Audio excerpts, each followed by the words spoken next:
선관위에 부정선거 의혹이 있어요. 그러면은 그런 의혹에 대해서는 제가 생각하기에 1차적으로 선관위가 자체 점검한다. 감사원이 감사한다. 다른 국가기관이 크로스 체크한다. 그래도 안 되면 수사기관인 경찰이나 검찰이 압수수색을 한다든지 수사를 통해서 진상을 규명하겠죠. 국방부 장관이 병력을 투입해서 이 진실을 밝혀야 된다. 우리 헌정질서에서 이게 맞는 말입니까? 부정선거 의혹이 있으니 군사를 투입하겠다. 수사도 안 했고, 그죠? 그 다음에 심지어는 다른 여러 국가기관이 검증해서 아무런 문제 없다고 보고를 올렸음에도 불구하고 나는 못 믿겠으니 군사력을 투입하겠다. 국방부 장관이 검사해라. 아까 말씀드렸던 우리가 갖고 왔던 헌정질서에서 이게 허용되는 해법입니까?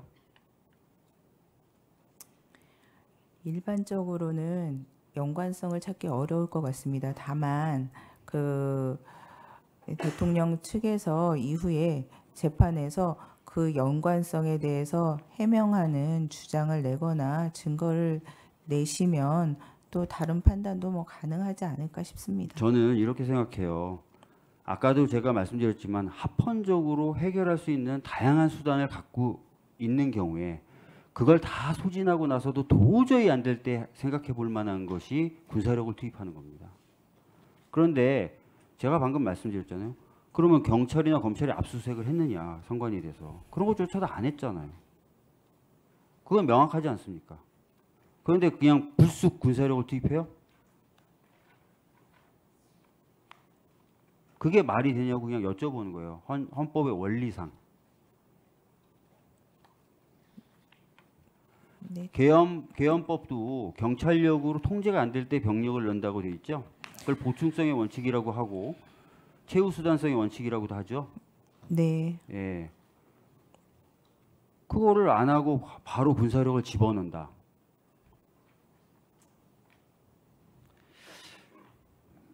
그럼 앞으로 대통령이 생각하기에 어휴 이거 뭐 야당이 국가보안법을 폐지하려고 하는 것 같아.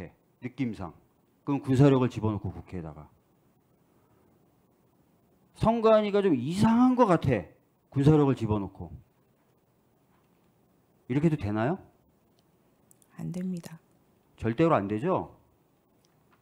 이런 짓을 한 거예요.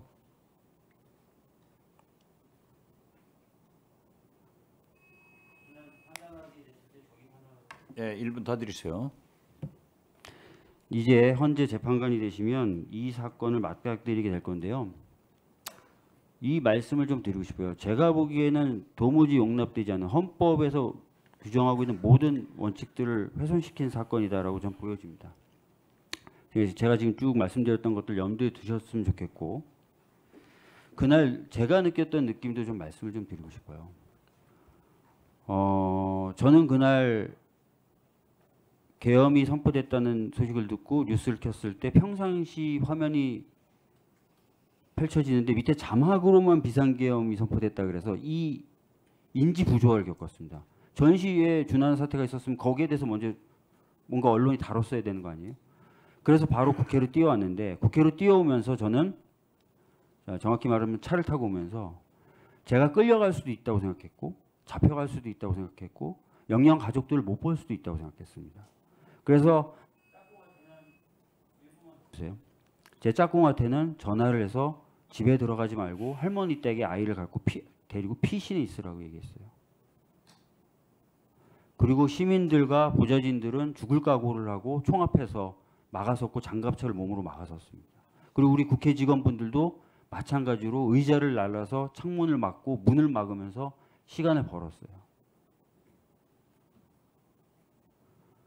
이걸 단순히 경고성이다. 내가 좀 하려고 하는데 안 되네. 내 마음대로 안 되네. 군사력 확 넣어버려야지. 잠깐 경고했어요. 내가 맘만 먹었으면 니들 다 죽었어. 이런 얘기 아닙니까? 경고성이라는 얘기가. 내가 제대로 하려고 했으면 니들은 다 죽었어. 살짝 맘만 보여준 거야. 이렇게 얘기하는 건데 전혀 동의할 수 없다는 겁니다. 이런 부분에 대해서 철저하게 좀 판단을 해주셨으면 좋겠다는 말씀드리겠습니다. 이상입니다. 김한규 의원께서 질문하시겠습니다. 네. 후보자님 최근에 이제 법원장으로 근무하셨는데 혹시 법원장으로 근무하시면서 정상적인 업무 수행에 어려운 점이 있었습니까? 특별히 기억나지 않습니다. 네. 그러면 뭐 서부지법만이 아니라 우리 법원 전체가 특별히 정상적인 재판이나 사법행정을 하는데 어려움이 있으셨습니까? 뭐 만약에 뭐 비상계엄과 관련해서 물으시는 거라면 아니 뭐 그냥 아니, 물어보는 겁니다. 뭐 특별한 어려움이라는 네. 것이 워낙 포괄적이라 그럼 네. 정상적인 업무 수행이 어렵다라는 뉴스 같은 걸 좀 본 적이 없어요. 네, 사법부에 네, 네. 어려움이 있었다라는 얘기 못 봤는데.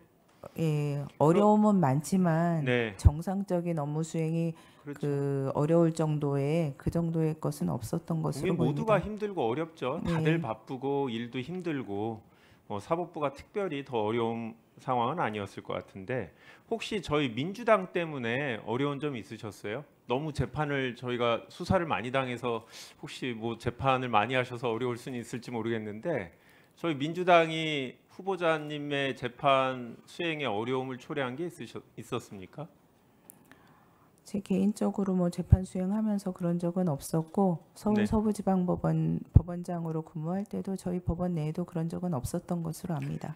대통령이 비상계엄 이후에 거대 야당의 의회 폭거로 사법의 정상적인 수행이 불가능한 상황이다. 사법의 국가 기능 붕괴로 판단해서 계엄령을 발동했다.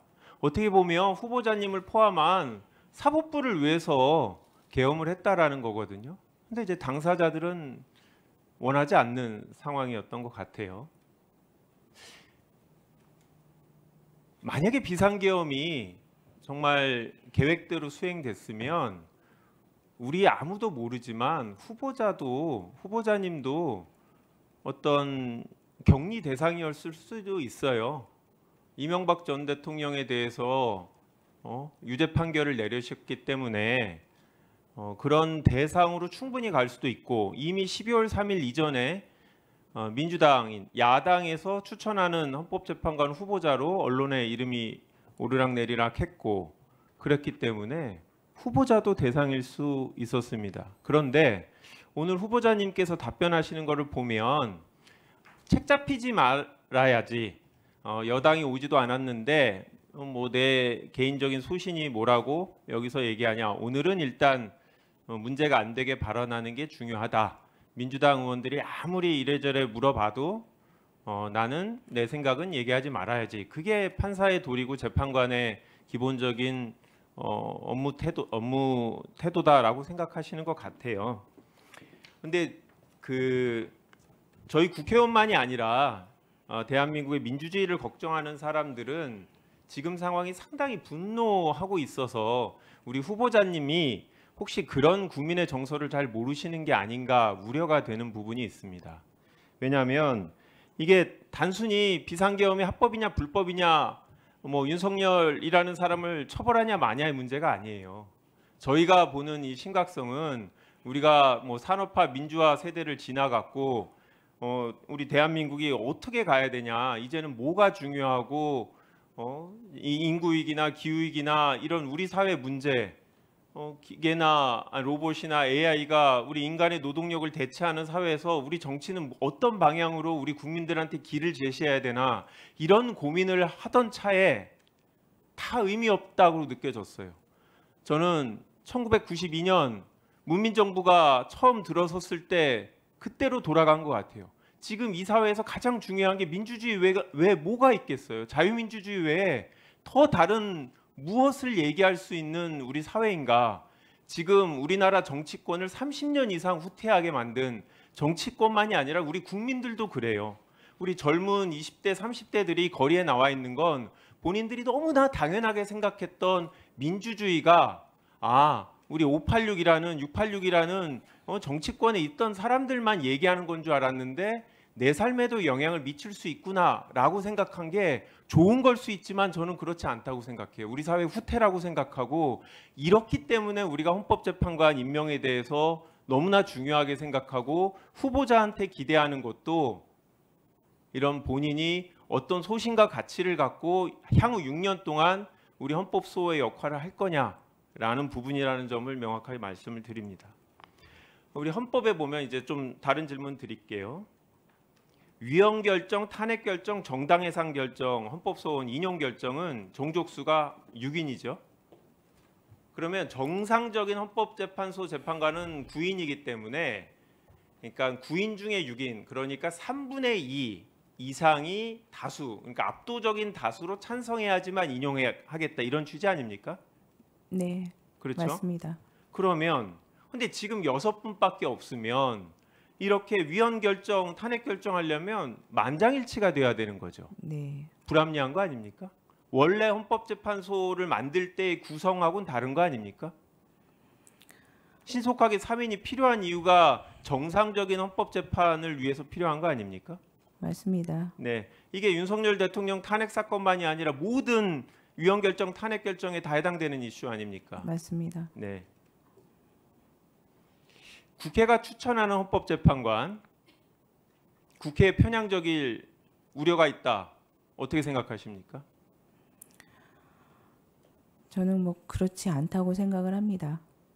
예, 뭐 국회가 추천한, 제가 추천받은 입장에서 왜 여기에서 추천됐는지 정확하게는 알지 못합니다만은 그 국회가 추천했다고 해서 추천한 그 어떤 정당이나, 주로 비판은 그렇게 되는 것으로 보이는데요.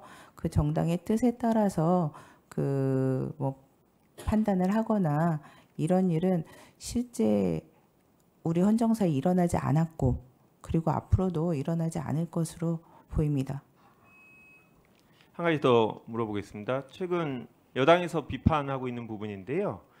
남편분도 변호사시죠? 네, 그렇습니다. 공익인권법재단 공감이란 곳에서 근무하시네요. 네, 여기는 일반 법률사무소가 아니죠?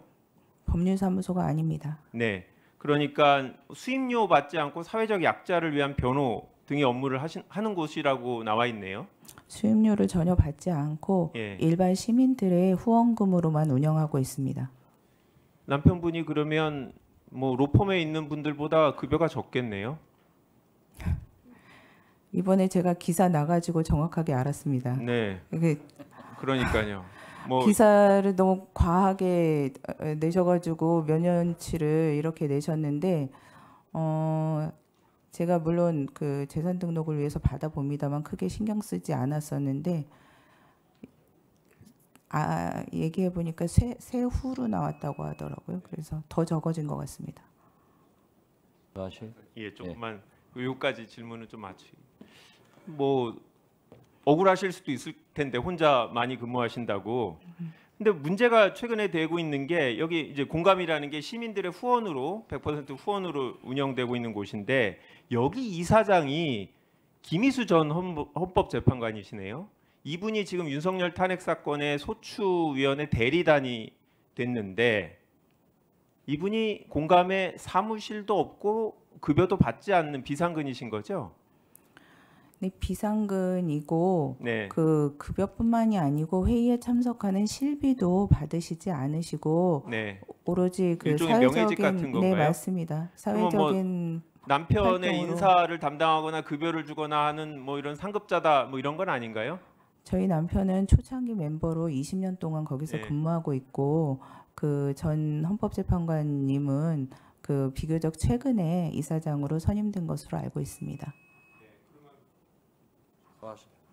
분위기가 이제 남편분이 더 세다 뭐 이런 얘기신 것 같은데, 그런 것은 아니고, 그래도 일각에서는 아니 그래도 헌법재판관이 될 사람의 배우자와 특정 사건의 소추 사건에, 대통령 소추 사건이라는 중요한 사건의 대리인에 들어가는 분이 여하튼 같은 조직에 있는데 이거 재판이 객관적으로 공정하게 이루어질 수 있지 않냐라는 의문을 제기하고 있어요. 이에 대해서 어떻게 생각하십니까? 저도 그래서 이해관계가 뭔지 제가 생각을 해봤는데, 그 보통 이해관계는 경제적 이해관계를 말하는 거 아닙니까? 근데 경제적으로 그 이사장님한테 급여를 받는 관계도 아니고 그 인사권이 있지도 않습니다. 거기다가 그 사건을 그 수임한 당사자가 그 로펌이 아닌데 일단 재단도 아니고 저희 배우자도 아닙니다. 그래서 어떤 것을 기준으로 삼을 수 있을까 더 대답해도 되겠습니까? 그래서 저희가 대법원에서도 전원합의체가 있기 때문에 전원합의체에 그 대법관님이 어떤 지위에 있을 때 기피나 회피를 하는 규정이 있는지 알아봤더니 있더라고요.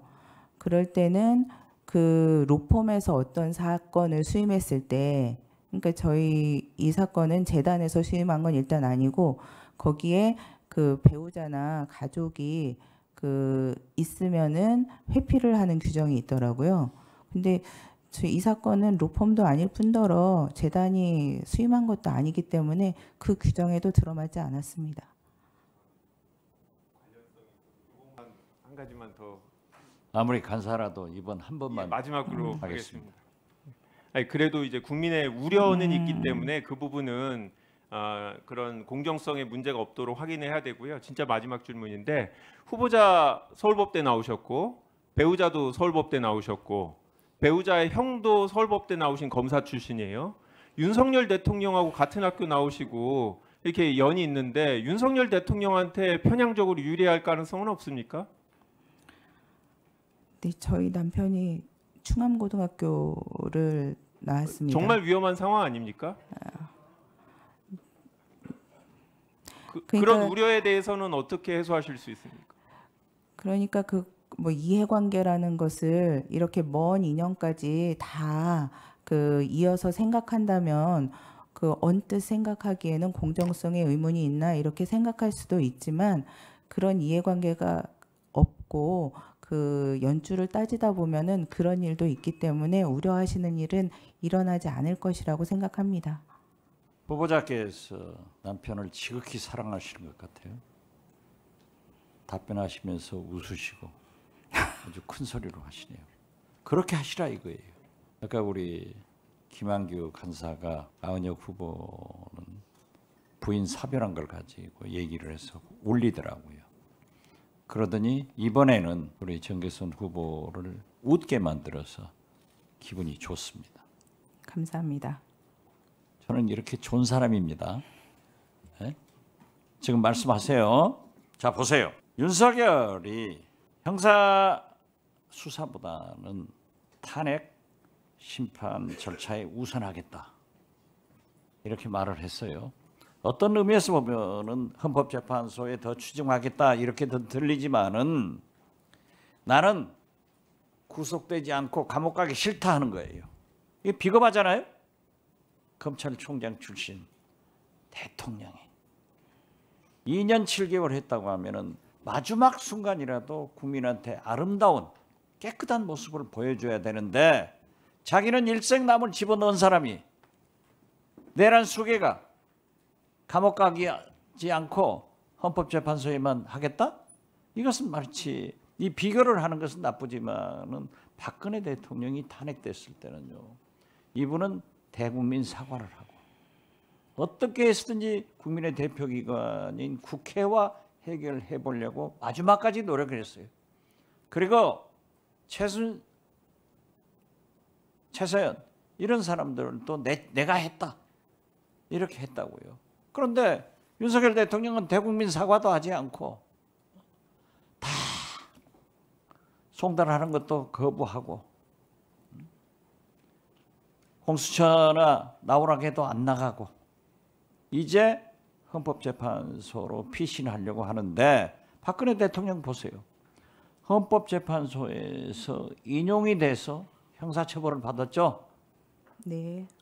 이런 태도에 대해서 저는 참 윤석열 나쁜 사람이다 이렇게 할 수 있는데 후보자는 어떻게 생각하세요? 차마 말씀 못 하겠어요? 네. 네, 잘했어요. 그게 정답이에요. 이건 나쁘다 이겁니다. 자, 보세요. 아까 후보자께서 권한대행의 탄핵 이걸 3분의 2인가 2분의 1인가 이 문제에 대해서 명확한 말씀을 안 하셔서 제가 좀 추궁하니까 기분 나쁘죠? 그렇지 않습니다. 그렇지 않아요? 네. 참 좋으시네요. 그런데 국회 입법조사처에서 151명이 정적수다. 이렇게 국회 내부에서 정리가 됐기 때문에 우리 헌법재판관님이 이 문제에 대해서 아까 제가 나중에 정리해가지고 답변하시라 했는데 답변하실 필요가 없게 됐는데 네. 그냥 답변하실래요? 안 하실래요? 이걸로 족한 거예요? 네. 네, 했습니다. 네. 아까 우리 박주민 의원께서 말씀을 하셨어요. 계엄 선포를 하면서 국가보안법, 용공세력이다. 제가 국정원장을 하면서요. 윤석열 정권 간첩 하나도 못 잡았어요. 제가 두 조직을 잡아서 구속 기소를 시켰습니다. 윤석열 정권에서는 소위 민노총 간첩이다 하고 잡으러 가면서 국가정보원 이 마크를 단 그런 잠바를 입고 가더라고요. 세계 정보기관이 그런 일이 없어요. 그랬더니 미국도 그런다라고 답변하더니 미국은 FBI예요. FBI는 수사기관이지 정보기관이 아니지 않습니까? 그래가지고 안 했는데 그 민노총 사람들이 국가보안법으로 기소되지 않았어요. 그건 아시죠? 정확하게는 오케이, 잘 좋습니다. 모르겠습니다. 어떻게 됐든 윤석열 정부에서는 간첩 하나도 못 잡은 정권이에요. 이 박지원이가 그들이 말하는 용공세력이라는 3대 빨갱이라고 저희 선친이 독립유공자예요. 국립현충원에 계세요. 매월 국가보훈처로부터 보훈기금을 제가 받고 있는 사람이에요. 이렇게 모략하던 사람들이 계엄을 하면서 용공세력으로 모는 것도 문제가 있지만은 저는 국가보안법에 대해서도 그들이 비난하는 김대중 대통령도 분단국가에서 국가보안법이 필요하다. 독소조항을 개정하자 하는 것이 우리 주장이었습니다. 저도 국정원장을 하면서 기자들이 국가보안법에 대해서 얘기해서 똑같은 얘기를 했습니다. 한 가지만 더 말씀드리자면은 간첩법에 대해서 정보사가 많은 블랙존들의 명단을 중국 사람한테 넘겼는데 이게 간첩죄가 적용되지 않아요. 왜? 간첩죄는 잘 아시다시피 북한만 해당되지 않습니까? 그래서 저는 산업 스파이 등 여러 가지를 감안해서 미국이나 선진국처럼 간첩죄는 북한이 아니라 외국에 이러한 문제를 간첩죄로 처벌할 수 있도록 제가 소위 윤석열이가 말하는 빨갱이 박지원이 대표 발의를 해서 법안을 제출돼 있어요. 지금 그게 법사위에 있어요. 소위 통과해서 전체 회의에 계류돼 있어요. 그런데 이런 부당한 말을 해서 비상계엄을 선포했다. 추잡하게 형사사건은 안 가고 공수처는 안 가고 헌법재판소 이게 있어서 되겠느냐 이거죠.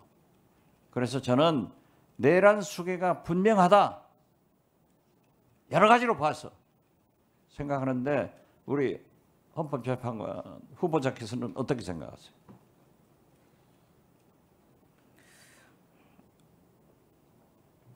또 얼굴이 굳으시네. 네. 아까 정족수에 대해서 말씀드리면 안 될까요? 이 문제 대신에 예.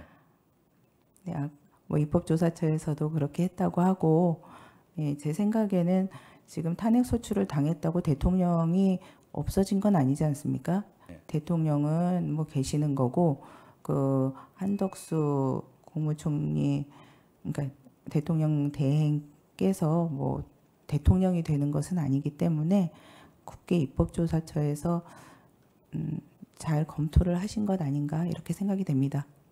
그건 정답이고. 네, 그러면 윤석열은 내란 우두머리예요, 아니에요? 네, 그 부분은 좀 말씀드리기가 만약 헌법재판관이 되면은 네, 그러한 것을 심의해야 되는데 청문회에서 그런 얘기를 하는 것은 일부의 오해의 소지가 있다. 이런 말씀이에요? 그렇습니다. 제가 더 답변 잘하네요. 어떻게 됐든 저는 우리 정계선 후보자님이 남편 본인 다 깨끗하게 잘 살으셨고 공부도 잘했고 의사도 될 뻔했고 법원장이 돼서 저는 헌법재판관으로 모든 임무를 잘 하실 것으로 봅니다. 그렇지만 거듭 말씀드리면은 지금 이 시대적 요구가 빨리 헌법재판소 구인 체제로 정상화해서 탄핵 문제를 저는 용인해라 각하해라가 아니에요. 빨리 결정해야 된다 하는 시대 정신과 국민적 요구를 꼭 만약에 헌법재판관으로 임명되시면 잘 수행해 주실 각오가 돼 있죠? 네, 열심히 하겠습니다. 예.